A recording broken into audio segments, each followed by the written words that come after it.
Tayden Kaawa is back, bringing you a quick update on the newest quarterback recruit, the number 2 quarterback in the 2026 recruiting cycle. His name is Tayden Kaawa.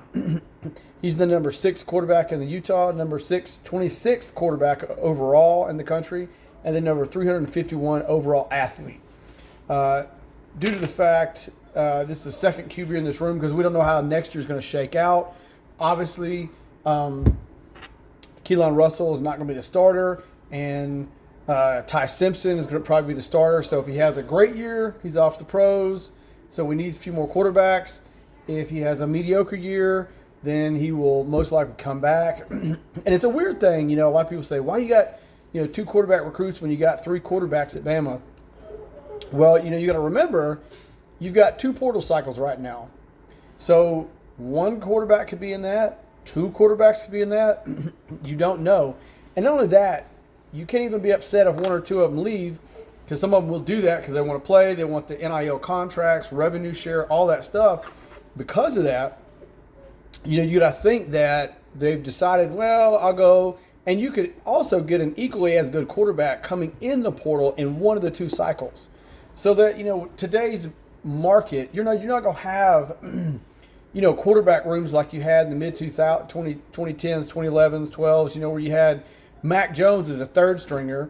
You had Jalen Hurts as a 2nd stringer, and Tua is a starter. I mean, that's just rare. That'll never happen again because there's too much money, there's too much revenue sharing, there's too many contracts on the line, and it's just a different era, and that's what it is. And a lot of people are saying, well, we just don't recruit like Bama don't recruit like we used to. Well, I don't think anybody does, and that's a fact because you have money on the line. So your first team is going to be your bangers, your hitters. Second team, pretty good guys, up and comers. 3rd string, because you can't stockpile guys like you used to. This is not what it was 10 years ago, and it's very evident to see. I don't blame these kids. Go make your money. Why you make the money? Go make the money. You got Arch Manning over there at Texas making $3-4 million a year.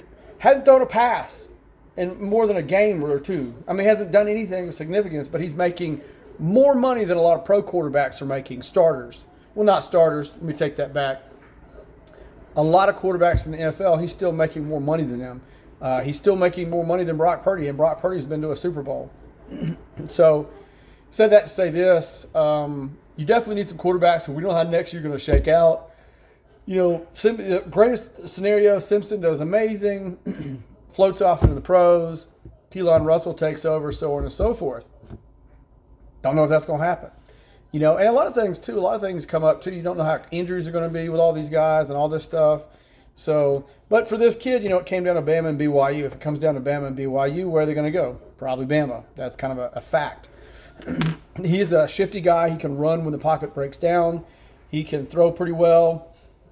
He's got good mechanics. He can throw a long ball, throw the short ball. Now, we don't know exactly how good he is because, to be fair to the kid, he's playing in Utah. He's not playing in Texas. He's not playing in Georgia. He's not playing in Florida. Not playing in California. So all these things are a big factor. Excuse me. So, but it's just good to have another solid backup quarterback, another guy that can be in that room, be getting the reps. Excuse me. And be doing all these things. Because, like we're going into this season with 3. So if 1 gets down, it gets dicey. So I think next year they'll shore up the quarterback room, and then we'll see how everything shakes out. Anyway, that's all I got for today. Tayden Kaawa is out.